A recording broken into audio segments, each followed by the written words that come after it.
जो डलहौजी न कर पाए वो ये काम कर देंगे। अगर 24 में भारत की जनता ने इन्हें गलती से चुन लिया तो ये भारत को नल्लाम कर देंगे। ये बेचने वाला है सर। पहले चाय बेची, आज देश बेच रहा है, फर्क इतना ही है। तेल बेच दिया, रेल बेच दिया, बिका हवाई अड्डा, और ये सब बिकता देख के खुश हैं अपने जेपी नड्डा। महंगाई की मारी जनता करती हाहाकार, कहाँ सोया है चौकीदार। तुम्हें 20-20 लाख देता हूँ, तुम किस्मत के हेटों को, हिम्मत है तो लड़ने भेजे मंत्री अपने बेटे को। जिस दिन हम सब ने आवाज़ उठानी शुरू कर दी ना, ये टटपुंजियों की सरकार, कठपुतलियों की सरकार, संघियों की सरकार, उद्योगपतियों की सरकार मटिया मेट हो जाएगी। आगे तो प्रधानमंत्री जी 14 से पहले का अपना भाषण सुन लेंगे ना, अपने आप को भी वोट देने से कतराएंगे। जो डलहौजी न कर पाए वो ये काम कर देंगे। अगर 24 में भारत की जनता ने इन्हें गलती से चुन लिया तो ये भारत को नल्लाम कर देंगे। ये बेचने वाला है सर। पहले चाय बेची, आज देश बेच रहा है, फर्क इतना ही है। तेल बेच दिया, रेल बेच दिया, बिका हवाई अड्डा, और ये सब बिकता देख के खुश हैं अपने जेपी नड्डा। महंगाई की मारी जनता करती हाहाकार, कहाँ सोया है चौकीदार। जिनके बाप दादा मर जाते हैं लाइन में 5 किलो राशन के लिए, उनका बेटे को मैं देख रहा हूँ कि वो चौकीदार लिखते हैं अपने आप को। ये तो डूब के मर जाना चाहिए ऐसे युवाओं को। 4 साल की इन्होंने अग्निपथ की योजना लाई, अपने कितने लड़कों को भेजा। इनके जितने भी मंत्री हैं ना, कहते हैं कि रिटायर हो जाओगे, ये मिल जाएगा। तुम्हें 20-20 लाख देता हूँ, तुम किस्मत के हेटों को, हिम्मत है तो लड़ने भेजें मंत्री अपने बेटे को। अमित शाह जी अपने लोंडे को क्या बना देते, BCCI का चेयरमैन बना देते हैं।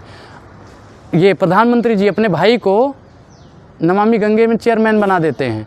राजनाथ अपने लड़के को MLA बना देते हैं। उनसे कहते हैं 4 साल के लिए तुम अग्निवीर में चले जाओ। ये महंगाई, बेरोजगारी का वास्तविक मुद्दों पे बात नहीं करते, सिर्फ और सिर्फ हिंदू मुसलमान की राजनीति भारतीय जनता पार्टी करती है सर। ये कह रहे हैं, बीजेपी वाले कह रहे हैं कि देश में विकास होगा, थोड़ी बहुत महंगाई तो झेलनी पड़ेगी ना। अच्छा, तो सर क्या कांग्रेस की सरकार में विकास नहीं होता था? विकास दर उनका उठाइए, आप देखिए, आप लोग उनका भी विकास दर देखिए ना, 12% से ऊपर रहता था सर। आवाज़ देखिए 3.7% है। तो उनके सरकार में मैं मानूँ कि महंगाई, बेरोजगारी थी तो उस हिसाब से विकास दर था, या इनमें महंगाई तो 7वां आसमान छू रही है। महंगाई 7वां आसमान छू रही है और काम नहीं हो रहा। तो बीजेपी में तो मोदी जैसे नेता हैं, कांग्रेस में कौन है जो लड़ेगा इनसे? बिल्कुल हैं गांधी, जिसके पीछे ही गांधी लगा हो, विकास की आंधी। और 24 में राहुल गांधी। राहुल गांधी बहुत बड़ा चेहरा है। गांधी से पूरी अंग्रेज सरकार डरती थी, और वर्तमान अंग्रेजी सरकार राहुल गांधी के चेहरे से डर रही है। किसी न किसी प्रकार देखना, मैं तो चाहता हूँ राम जी की कृपा राहुल गांधी पर बनी रहे, उनकी यात्रा पूर्ण हो। वर्तमान सरकार तो उनकी यात्राओं को भी भंग करने का काम कर रही है। कोरोना बीच में ला रही है। जब ये संसद में जाते हैं तब कोरोना नहीं रहता है, जब ये और कहीं जाते हैं, अपनी शादी ब्याह में जाते हैं, तब कोरोना नहीं रहता। राहुल गांधी की यात्रा से ये सरकार डर गई है, क्योंकि अंग्रेजी सरकार भी गांधी जी की यात्राओं से डरती थी। वो भी उनको किसी न किसी प्रकार से भंग करने का काम करती थी, तो वही ये पार्टी कर रही है। तो ये क्या यात्रा करके राहुल गांधी चुनाव जीत जाएंगे क्या? बिल्कुल बिल्कुल बिल्कुल 100%, क्योंकि यात्रा कर करके हमने देश को आज़ाद करवा लिया, तो हम वर्तमान अंग्रेजों से नहीं आज़ाद कर पाएंगे। हमारी बेरोजगारी का अंदाज़ा तुम क्या लगाओगे साहब? प्रधानमंत्री जी, हमारी बेरोजगारी का अंदाज़ा आप क्या लगाओगे? हम तो कब्रिस्तान से भी होके गुजरते हैं तो लोग पूछते हैं नौकरियाँ मिली भैया? लेकिन सरकार तो कह रही बेरोजगारी है ही नहीं। बेरोजगारी नहीं है सर, आप आंकड़ा उठा के देख लीजिए, आंकड़ा उठा के देख लीजिए। कांग्रेस की जब सरकार थी, यहाँ पे 45 करोड़ लोग रोजगार कर रहे थे, और आज वर्तमान में भारतीय जनता पार्टी की सरकार है, दलालों की सरकार है, भ्रष्टाचारियों की सरकार है, निकम्मों की सरकार है, और आज 38 करोड़ भी रोजगार नहीं कर रहे हैं। मोदी जी से क्या दिक्कत है आपके? मोदी जी से मुझे दिक्कत नहीं है। मोदी जी अपने वास्तविक मुद्दों पे चुनाव लड़े, हिंदू मुसलमान का मुद्दा ना करें, मैं मोदी जी के साथ हूं। तो मंदिर बनवाया है तो मंदिर पे चुनाव नहीं लड़ सकते? मंदिर पे क्या, मंदिर पे और भी सरकारों ने काम करा है, मंदिर के लिए भी करा है। बताइए, कांग्रेस ने क्या किया मंदिर के लिए? ताला किसने खुलवाया था राम मंदिर का, आप बताइए? कांग्रेस ने खुलवाया नहीं खुलवाया? राजीव गांधी सरकार ने खुलवाया नहीं खुलवाया? हरिद्वार में घाट बनवाया नहीं बनवाया? बताइए भैया, बहुत काम उन्होंने करा है। उन्होंने इनकी तरह हिंदुओं का ढिंढोरा नहीं पीटा जी। देखो देखो देखो, ये सिर्फ और सिर्फ एक तरफा करते हैं। तो ये तो बीजेपी भी तो कांग्रेस पे मुसलमानों का आरोप लगाती है। कौन सा काम कर दिया मुसलमानों के लिए जो हिंदू के लिए नहीं करा? बताइए हमें। वो अगर मुसलमानों के लिए काम करती थी, मैं भैया देखो, संविधान में एक सेकुलर शब्द है। सेकुलर का क्या अर्थ होता है? समानता। मतलब जब समानता का अधिकार है देश में, तो हिंदू के लिए काम करेंगे। जो प्रधानमंत्री है ना हिंदू है ना मुसलमान है, वो तो भैया सबका है ना, कि ये जो प्रधानमंत्री जी हैं सिर्फ हिंदुओं के हैं? बताइए आप, सबके हैं ना।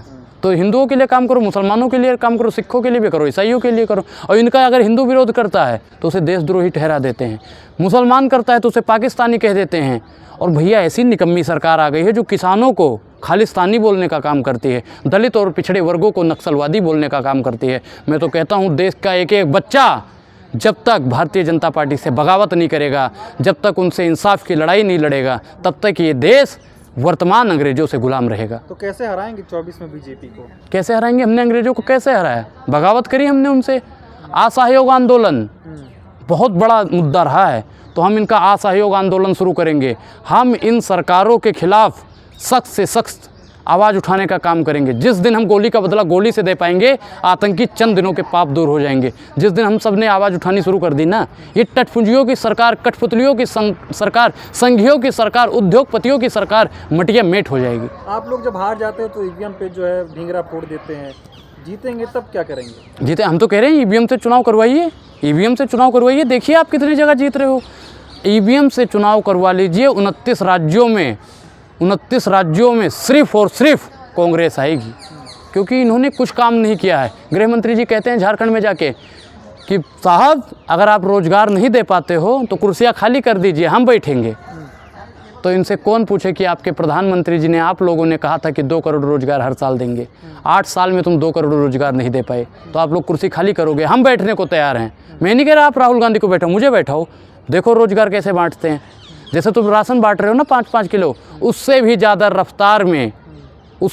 रफ्तार में देश में रोज़गार बढ़ेगा। आप कह रहे 24 में राहुल गांधी प्रधानमंत्री बनेंगे? बिल्कुल बनेंगे। लोग कह रहे राहुल गांधी उस लायक नहीं है। अच्छा कौन कह रहा है? कौन कह रहा है? वो भारतीय जनता पार्टी के चाटुकार हैं जो कह रहे हैं।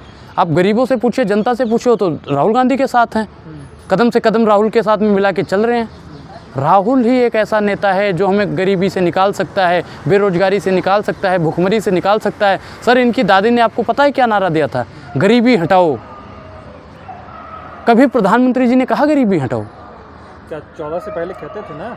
14 से पहले कहते थे। मैं तो कहता हूँ प्रधानमंत्री जी 14 से पहले का अपना भाषण सुन लेंगे ना। अपने आप को भी वोट देने से कतराएंगे, भारतीय जनता पार्टी से को वोट देने से कतराएंगे, वो तो कांग्रेस की सदस्यता ले लेंगे। ऐसे निकम्मा प्रधानमंत्री भारत का बन गया है। मैं इनका सम्मान करता हूं, लेकिन जो देश की संपत्ति को बेचने का काम करता है मैं उसको सम्मान नहीं करता। बताइए क्या बेच दिया? रेल बेच दिया, तेल बेच दिया, जंगल बेच दिया। जंगल दिया अडानी को, तेल हवा अंबानी को, लाल किला दिया डाल मियाँ को, ताजमहल की बारी है, साहब की लीला न्यारी है, देश की बिक्री जारी है। और अगर पत्रकार लोग भारतीय जनता पार्टी की चाटुकारिता करते रहे, दलाली करते रहे, तो आम जनता की बारी है। ये किडनी गुर्दा बेच देंगे भैया, ये हमारी किडनी भी बेचने का काम 24 के बाद में करेंगे। तो इसलिए हम आपके चैनल के माध्यम से, आप लोगों के माध्यम से बताना चाहते हैं कि भारत की जनता का एक ही चारा है, इनसे बगावत करो और अपने इंसाफ की लड़ाई के लिए अगर आपकी गर्दन भी कट जाए तो इन अंग्रेजों से लड़ो। जो डलहौजी न कर पाए वो ये काम कर देंगे। अगर आपने इन्हें 24 में गलती से मौका दे दिया तो इन्हें ये भारत को बदनाम कर देंगे।